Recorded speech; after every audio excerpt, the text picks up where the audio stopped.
Well, it's awesome to be with you guys, and always a privilege to be invited into spaces that are cared for and led well, like what Neil does with this space. And I respect that, I honor that. For me, it's a privilege to be invited in, and I'm comfortable to walk through this as a talk and share it just like I would as a conference speaker, and then we do Q&A at the end, or we do it as we go. I've loved adjusting to the Zoom environment and speaking, and embrace it for what it is, and I'm just here to have a good time and help impact your process and thinking as you think about what it means to look at the organization, your individual growth and development, this understanding of an S-curve. Now, I don't know about you, but it hit me this morning as I was prepping for being with you guys in a shocking way that we are almost halfway through 2020. And my mind really was stunned by that, is the best verb I know to share with you, because I thought, oh my gosh. And I feel this kind of like dual emotion to it. And I don't know about where you guys are at with it, but I'm kind of like, oh, sweet, here's 6 months to go. Awesome. And good riddance, 2020. What a pain, a mess, a potential for change. It's all of that wrapped into one. And the last time I was in a deep crisis was actually in 2008. And those of you that know anything about the market at that time, I was a third owner of a real estate development corporation. We were growing. I was feeling the win of that, the success. It felt good. My wife and I were in our second custom built home. I was sitting on the deck of that house. I thought it would feel better. I'm sitting on the deck of that house and I thought, this is all the good feeling I get from this, all this hard work.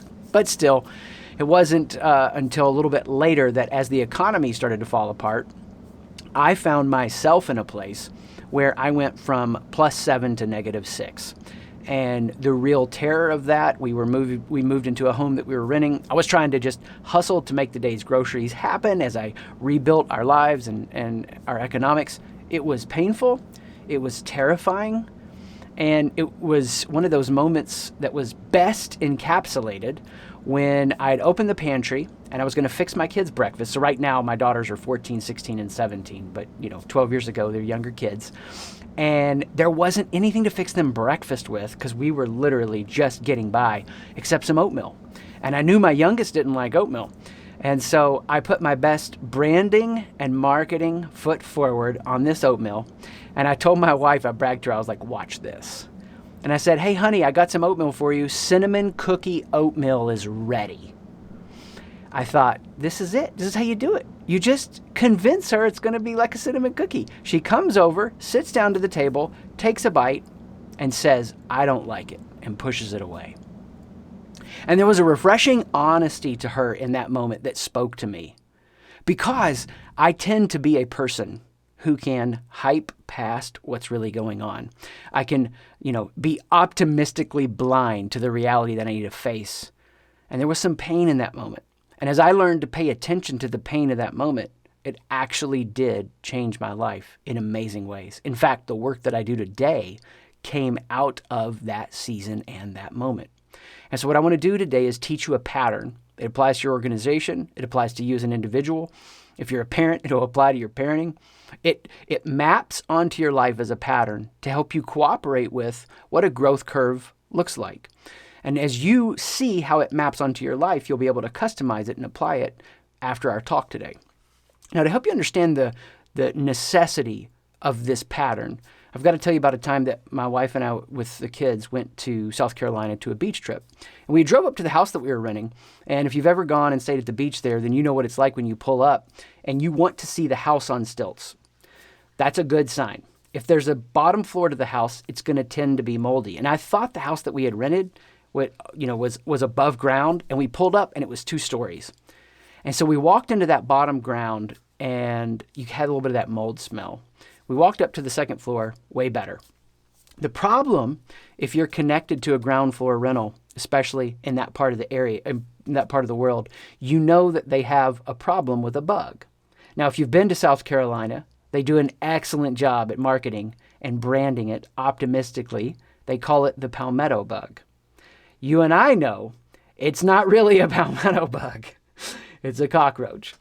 And so they're convincing themselves of something positive.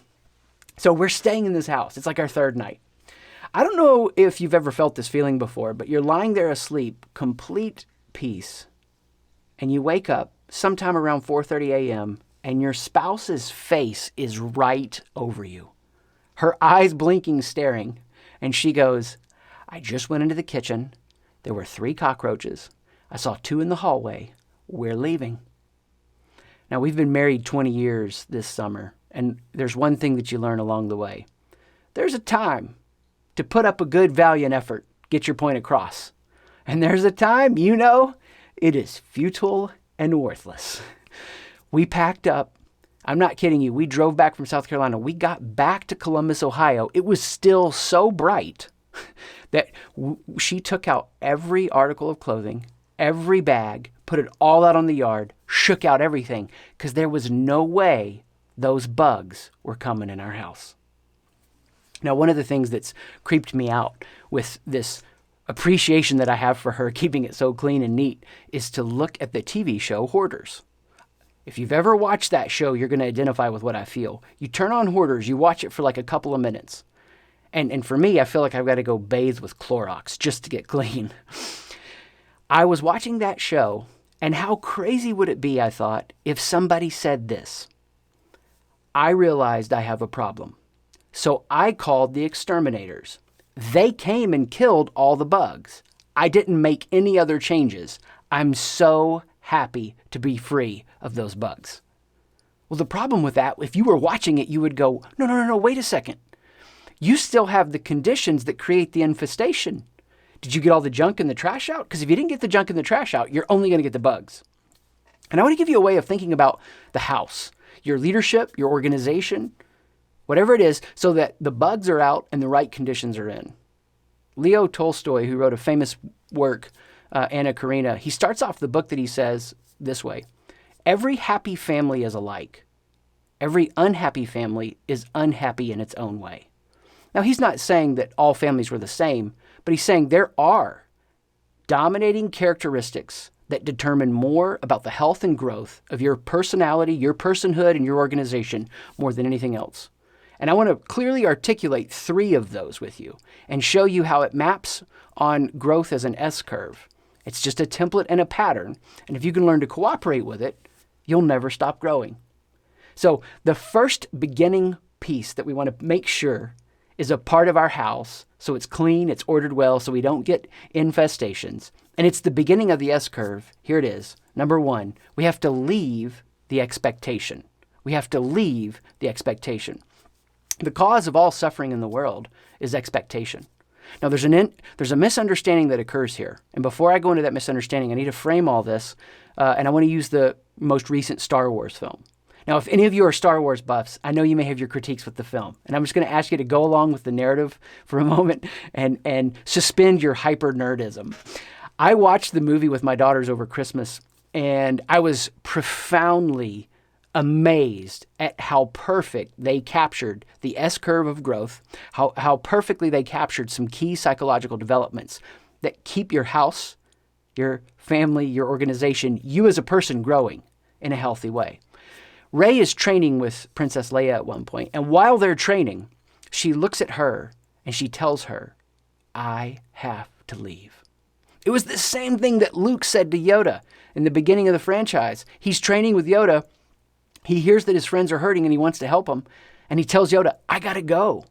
And Yoda didn't want him to go. He wasn't ready for him to leave, but he had to release him so that he could go find his own way. One of the realities that, as I was watching this film, that was so powerful and so clear, is that where I am in life, in being able to reinvent multiple times, in being able to now help a lot of others go through their own guided journey on that, it's because I'm willing to sacrifice and let die the metaphors, the analogies, the inspirations, the mindsets that got me here. It's great, they got me here, but they just won't get me there. And so I have to start leaving my expectations. Now, I want to talk about this at a high level and a street level.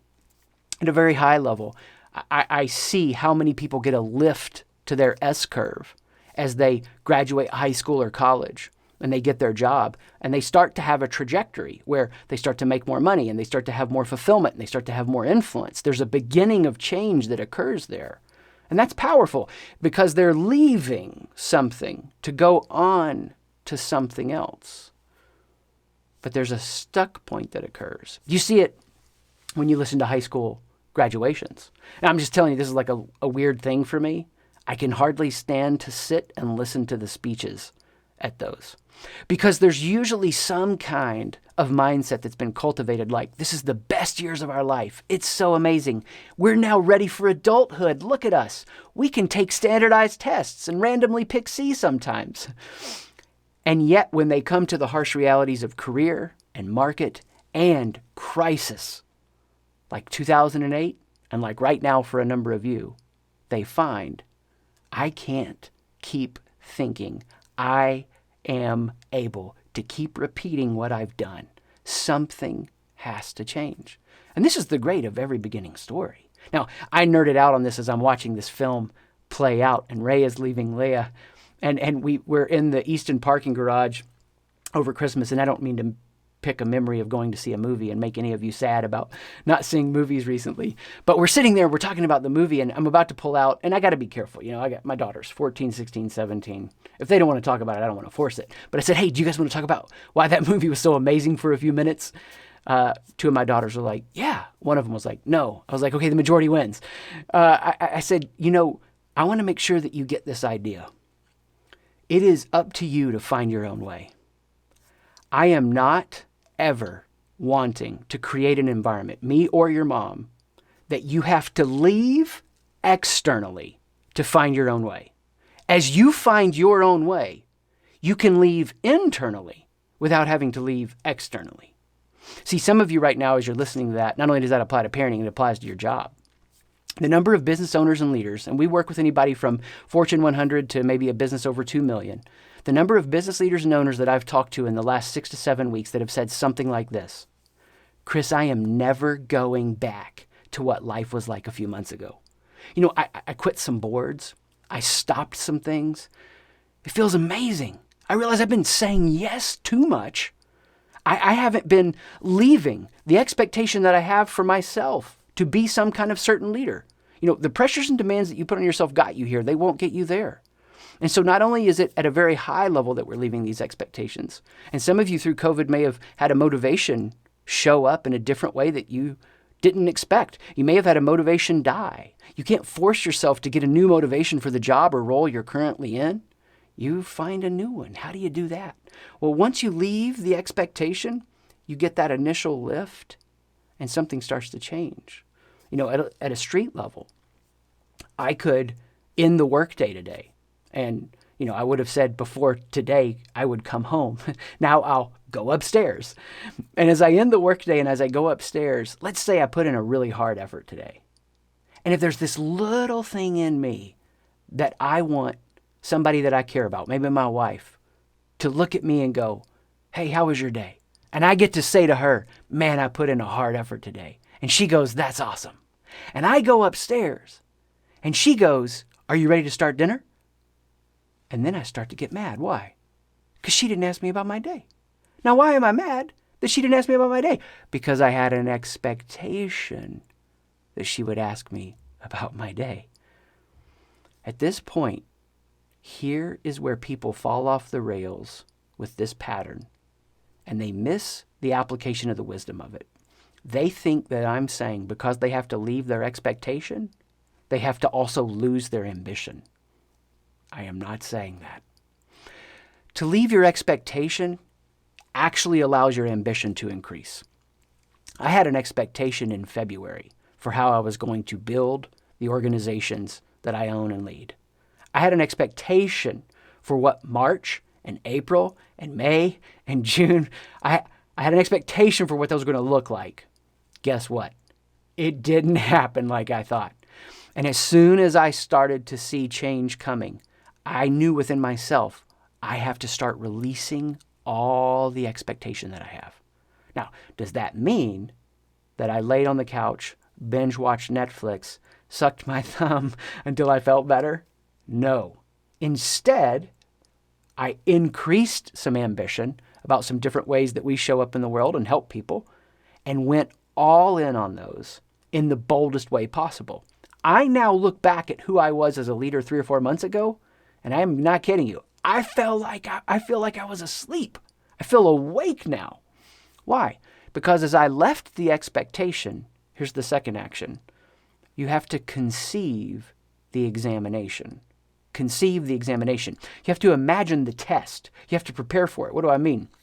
Well, again, let's go back to the Star Wars saga. If you'll remember, Rey started to get visions as she left Leia about being in the Sith throne room and being an unsafe, terrible leader. She was reluctant to step into any kind of leadership. How reluctant was she? She ran the other way to go hide on the same island that Luke Skywalker had been hiding on. See, here's the thing. You suffer because of what you resist. When you're running the other way from where the ambition starts to increase, you miss what the point is for the middle part of the S-curve. You get that initial lift when you leave the expectations, right? And you really face reality. You open up a new product. You hire a new team member. You try a new action. You commit to a weekly date night with your partner or spouse. You approach a hard conversation with your teenager in a different way. And you start to think, I'm good now, man. Things have changed. I did this in 2008. I started getting a lot of mental clarity and breakthroughs for how suffering causes us not to be at our best. And as I started to learn a lot of powerful lessons, I started to think, oh yeah, it's about to get better. Well, the S-curve, that's not how it works. You get that initial lift and then you hit that flat part. And right there is why most people that you know that are around your age in life aren't dynamically experiencing new chapters. They're just living years that become decades on repeat. I was walking with my 17-year-old a couple nights ago, and she was talking about a passion and an interest that she had in life. And we were just talking about different passions and interests. And I said, listen, don't fall into the trap that a lot of people will take you into, that you have to commit to something forever. Instead, just follow where you're at. You may take a 40-year path on something. That's cool. It really only takes you about 3 to 5 years of deep immersion into a subject or knowledge to get to the point that you're pretty proficient at it. Now, I'm not encouraging that mindset that says you can read a couple books and watch a couple of documentaries and be a Twitter expert. That's not the idea there. But you can do deep immersion for a number of years and saturate and soak in something and really learn it.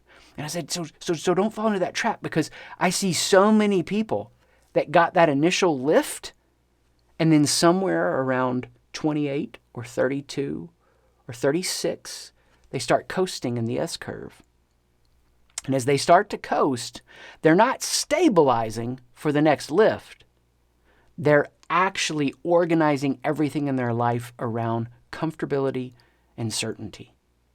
And we know that from an evolutionary standpoint, if you're not growing and developing, you're dying. Now, that doesn't mean that you have to take pressure and put it on yourself or your organization to artificially grow. When you're in that flat part of the S-curve, what do? You go in. You conceive the examination. You pay attention to what's happening on the inside. If you're not paying attention to what's happening on the inside, you're going to miss what is the beautiful part of the flat part of the S-curve. So what Rey did was she started to conceive her examination. She started to think about going to the Sith throne room, saw herself becoming a terrible leader, and started to avoid it. I can't predict the circumstances of your life, obviously. That would be crazy. I can't predict them in my life. But you can predict reactions. What would it be like for you to take yourself right now and go back to November 2019? And go back to November 2019 and say to yourself, hey, a pandemic is going to hit the world. There's going to be an ideological rupture around it. Going to have all these opinions, all this divisiveness. Do these 3 things to get ready, right? If you could go back and tell yourself that, it would be of so much value.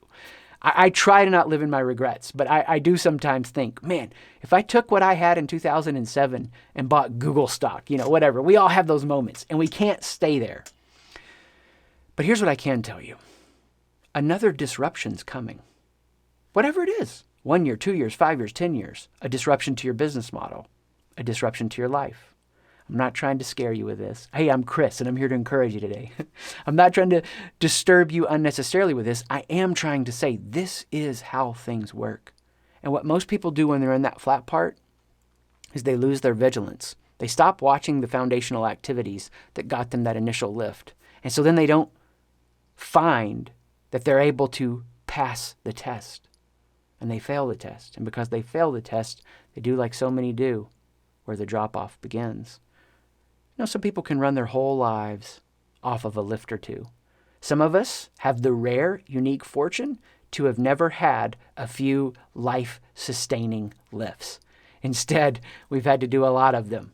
And so we've learned how to cooperate with this process continually, not reinventing just to reinvent, but courageously and boldly stepping in to the places that we're afraid of. A number of years ago, I was whitewater canoeing with a friend of mine. And yes, that is something you could do. It was in Arkansas. It was unregulated, I guess, but they let you canoe class rapids that were so strong, rated classifiable rapids, that I've seen them with my own eyes bend a metal canoe around a rock. Well, my friend and I don't know if you can still do it, it was the Big Piney River in Arkansas, had signed up for this run, and we're going on a 4-hour run, and every time we hit a chunk of rapids, and they were all named, and it was really cool, we would flip and roll down the rocks. And we got beat up so much. We'd roll down some rapids, pull our boat up to the shore, rest a little bit, roll down some rapids. My knee had a lump on it by the end of this 4 or 5 hour run. We get back to the outfitter, and the outfitter goes, I'm going to tell you, you guys are making one mistake. It's like one of those sage-like stories where the river guide taught me how to make $1 billion, and, but this really all happened. See, we're not that smart. We had signed up for 2 days. So we were going to go back on the boat the next day. And I don't know if he cared about his canoes or us, but he said, I'm going to show you one mistake you're making. And he got down with his body weight, and he put it down in the center of the boat, or in the front of the boat. And he said, every time you come to the rock, what you're doing is you're pulling back. And as you pull back your body weight, you're taking the boat and you're tilting the boat towards the flowing surface of the water, and it's flipping it. If you'll do this tomorrow, you won't flip. You'll shoot through the rapids like a pinball. He said, lean in to the rock you're afraid of. The next day, because this was so counterintuitive, my friend Joey and I yelled at each other, lean in, lean in, lean in. Every rapid we came to, because we took turns being in front, we shot through it like a pinball. It was the most fun I've ever had on a river canoe trip. Why? Because we leaned into the parts we were afraid of.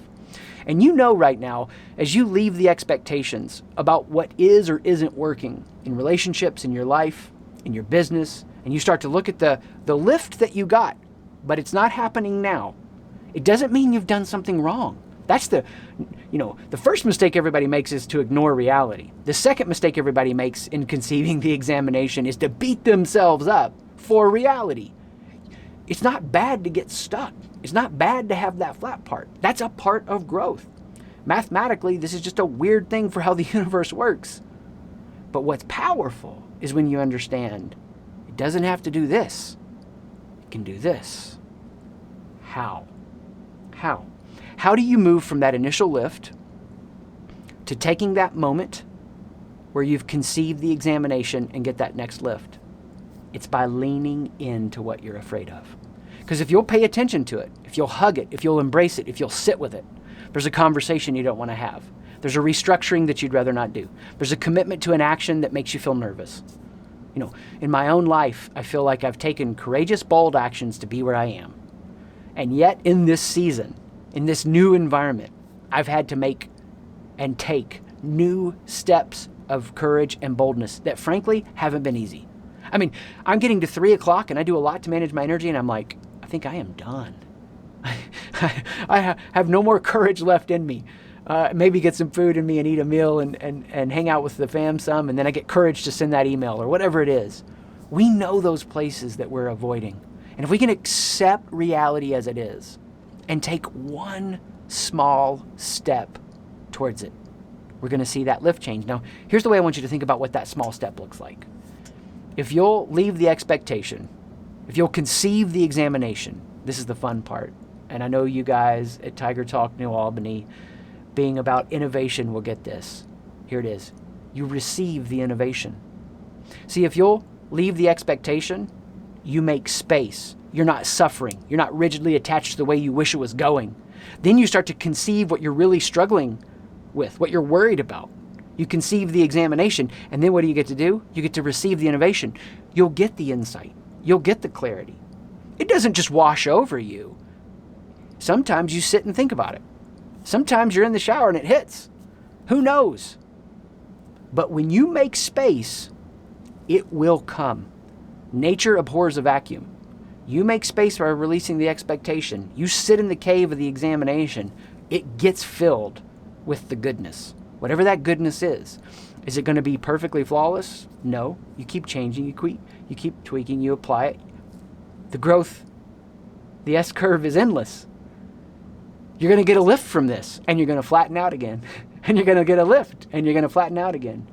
If it's a small idea, it's lots of iterations. If it's a big idea, they're less frequent iterations. I'm not one of those leaders who says you just change for change's sake. That's not powerful, effective, or helpful. But you do change when it's there and you know that you've got to take that step. Here's what's powerful about what Rey Skywalker found. She was called a scavenger all through the films. And if you saw where she started, her origin story, she's scrapping for pieces of ships that she can sell just to survive.